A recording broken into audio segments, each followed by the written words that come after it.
Почему медведи стали чаще нападать на людей по всему миру? Почему вам может грозить опасность даже в зоопарке? Я покажу вам самые жуткие нападения. Расскажу, почему не стоит гулять с собакой по лесу и кормить мишек возле дороги. А в конце будет инструкция, как выжить, если вы все же встретитесь с медведем. Где нападают? Какие медведи вообще считаются самыми опасными? Статистика нападений медведей по всему миру практически однозначна. Особенно опасны полярные медведи, вес которых может достигать 770 килограммов, а длина клыков – почти 10 сантиметров. Представляете эту жуть? Эти медведи не только защищают свою территорию или детенышей, но и могут нападать на людей в поисках пищи. Интересно, что полярные медведи способны отслеживать человека по запаху, как они это делают с другими животными, что делает их уникальной угрозой в Арктике. Гризли, обитающие в Северной Америке, также известны своей опасностью, особенно когда речь идет о защите медвежат. Эти медведи отвечают за большинство смертельных случаев среди всех видов медведей в Северной Америке. Статистика показывает, что гризли убивают в 2 раза больше людей, чем черные медведи, которые являются наиболее многочисленным видом на континенте. Черные медведи, хотя и более распространенные, менее опасные по сравнению с гризли или полярными медведями.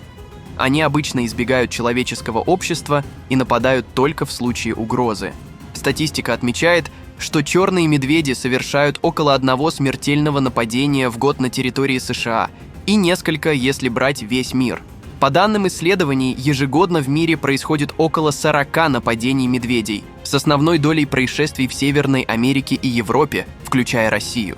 Около 14% из них заканчиваются смертельным исходом, а большая часть – серьезными травмами. И чаще всего люди сами виноваты. Собаки и корм. Встреча с медведем в дикой природе – ситуация, требующая особой осторожности. Интересно, что собаки нередко становятся причиной нападения медведей на человека. Как это происходит? Собаки, особенно без поводка, могут учуять медведя раньше хозяина и начать лаять или даже преследовать хищника. Для них это просто игра. В ответ медведь может воспринимать это как угрозу и начать защищаться, а испуганная собака часто бежит обратно к владельцу, приводя с собой разъяренного зверя, мол, хозяин, защити. Таким образом, безобидная прогулка с питомцем может обернуться настоящей драмой. А видели кучу видео, как медведей кормят из окна машины? Ну так запомните, каждый такой прикормленный медведь – это потенциальный убийца. Почему? Кормление диких животных приучает их ассоциировать людей с пищей. Медведи, потеряв естественный страх перед человеком, начинают все чаще появляться возле дорог и населенных пунктов в поисках легкой добычи. Это повышает риск нападений на людей и приводит к ситуациям, когда животное становится угрозой и может быть уничтожено службами охраны природы. Кроме того, медведи, привыкшие к подкормке, могут стать агрессивными, если не получат ожидаемого угощения. Интересно отметить, что такие медведи нарушают естественный баланс в экосистеме, ведь они перестают добывать пищу привычным способом и теряют навыки выживания в дикой природе. Но помните, что медведь опасен и в клетке, я вам это наглядно продемонстрирую. Белый медведь в зоопарке. В 1994 году, когда Кэтрин Варбертон было 29 лет, она отправилась в путешествие из Австралии на Аляску. Посетив зоопарк города Анкоридж, она решила, что обычных фотографий белых медведей ей недостаточно. Что же она сделала? Перелезла через 2 ограждения и взобралась на забор, за которым находился вольер с этими опасными хищниками. Неудивительно, что один из медведей обратил на нее внимание. Проходившие мимо люди заметили беду и бросились на помощь. Они отбивали Кэтрин от медведя палками, найденными поблизости. К счастью, им удалось спасти ее. Женщина получила несколько серьезных укусов и перелом ноги. Представьте себе, медведь едва не повредил ее бедренную артерию. Если бы это произошло, она могла бы не выжить. Думаете, что это единичный случай человеческой дурости? Берлинский зоопарк. Достаточно взрослая и с виду адекватная женщина решила, что неплохо бы поплавать с медведями в берлинском зоопарке. Да-да, вы не ослышались. Она перелезает через ограждение и прыгает в воду, где 4 огромных белых медведя как раз ожидают кормления. Как вы думаете, что произошло дальше? Сотрудники зоопарка отчаянно пытаются успокоить и отвлечь животных, но один из медведей, лидер группы, успевает несколько раз укусить женщину. К счастью, ее довольно быстро вытаскивают из воды с помощью веревки. Но почему она пошла на такой рискованный шаг? Позже выясняется, что женщина была учительницей, потерявшей работу, и страдала от глубокой депрессии. В момент отчаяния ей пришла в голову безумная идея покончить с жизнью таким образом. Романтично до ужаса. Нападение на дрессировщика. Но нападают и дрессированные мишки. В апреле 2008 года в Калифорнии произошел трагический инцидент. 39-летний дрессировщик Стефан Миллер работал с медведем-гризли по кличке Рокки. Этот огромный медведь был настоящей звездой, снимался в художественных и научно-документальных фильмах, всегда послушно выполнял команды и никогда не проявлял агрессии к людям. Но что же пошло не так в тот день? Внезапно Рокки напал на своего дрессировщика. К сожалению, Стефан не имел шансов против такой мощной силы. Медведь укусил его в шею, нанеся смертельную рану. Через 25 минут Стефан скончался, и никто не смог ему помочь. Нападение в России. А вот случай из России. В Нигане, Ханты-Мансийском автономном округе, произошел инцидент, который еще раз напомнил о том, как важно соблюдать правила безопасного поведения в природе. На автодороге группа мужчин встретила двух медведей. Один из них решил покормить животных шоколадной конфетой, что вызвало непредсказуемую реакцию одного из медведей. По словам свидетелей, мужчина открыл окно автомобиля и предложил медведю лакомство, на что медведь отреагировал агрессивно и ударил его по руке лапой. К счастью, мужчина не получил серьезных травм, но ситуация могла закончиться гораздо хуже. Собака привела. А помните, я еще говорил про друзей наших четвероногих? Охотник со своим верным псом гулял по лесу в поисках дичи, когда внезапно его собака сорвалась с поводка и убежала вглубь чащи. Он последовал за ней, стараясь догнать, и вскоре заметил, что она остановилась, зарычав на что-то впереди. Подняв ружье наготове, охотник сделал шаг вперед и вдруг увидел ее – огромную медведицу с 3 медвежатами. Она стояла на задних лапах, грозно глядя на человека и его собаку, готовая броситься в любой момент. Медведица была заметно напряжена и явно чувствовала опасность для своих малышей, которые прижались к ней. Охотник, осознав, что она защищает своих детенышей, замер на месте. Он понимал, что ни в коем случае нельзя угрожать ей. В воздухе повисло ощущение неминуемой опасности, но охотник знал, что отступление – единственный разумный выход из этой ситуации. Медленно, почти не дыша, он начал отходить назад, не сводя глаз с медведицы. Ружье оставалось наготове, но он не собирался его использовать. Почему не стрелял?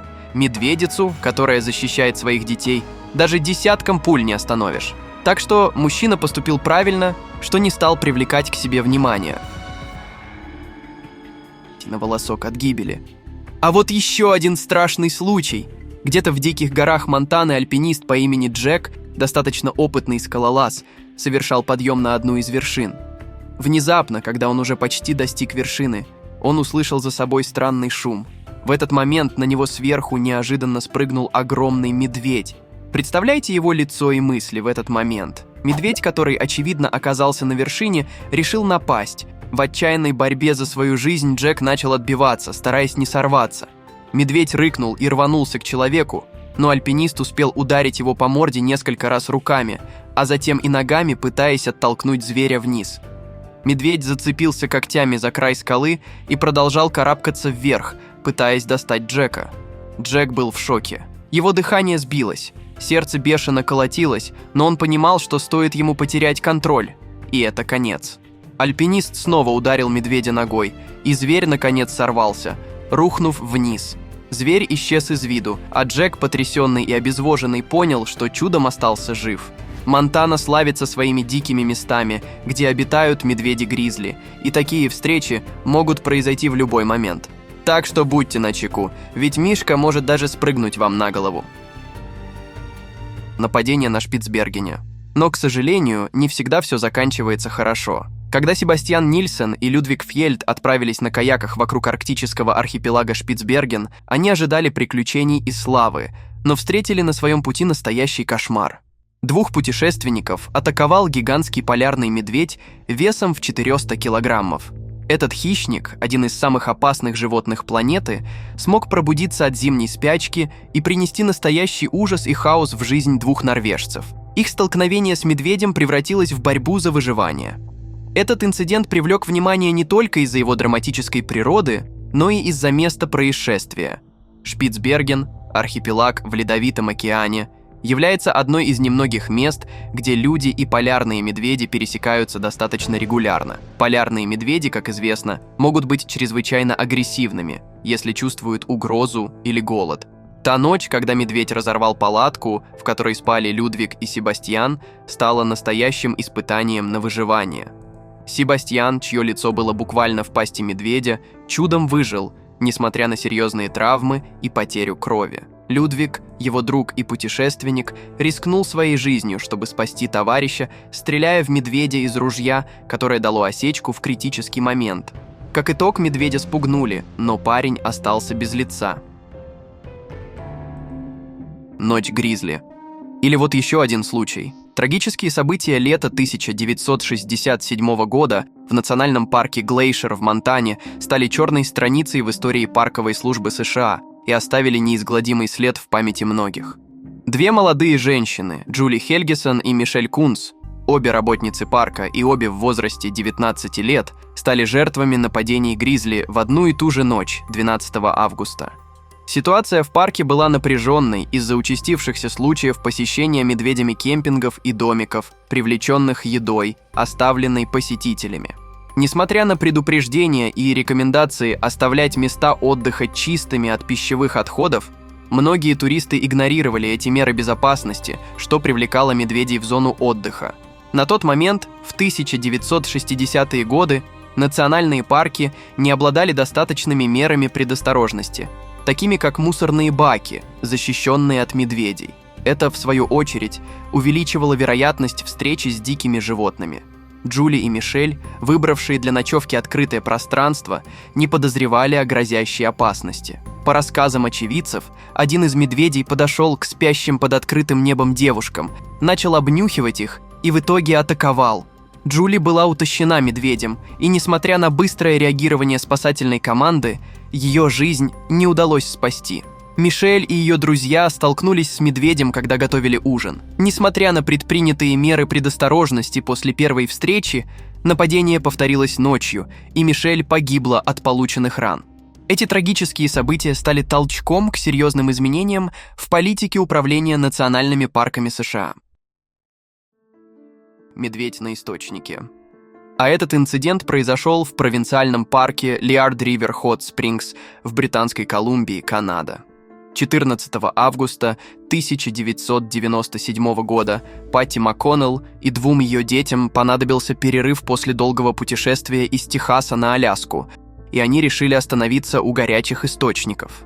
МакКоннелл и ее 13-летний сын Келли спустились по дощатому настилу и поднялись по лестнице, чтобы исследовать менее переполненный бассейн. Именно тогда МакКоннелл услышала шорох в подлеске и, обернувшись, увидела большого черного медведя. Она едва успела крикнуть Келли, как медведь набросился на нее и начал жестоко терзать. Несмотря на свой размер, Келли пнул медведя в морду и бил его веткой дерева, пытаясь спасти свою мать, но медведь вцепился ему когтями в шею и поднял в воздух за талию, прежде чем отбросить в сторону.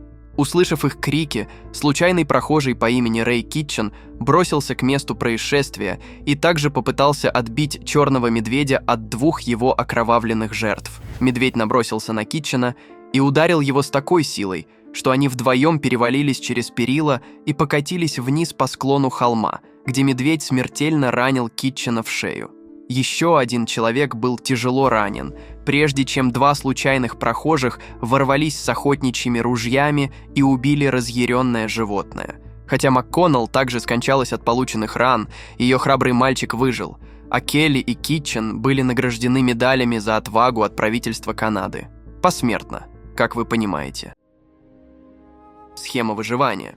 А как вообще выживать, если ты наткнулся на медведя? Что делать можно, а что нельзя? Прежде всего важно сохранять спокойствие. Паника может только усугубить положение, как в видео с охотником.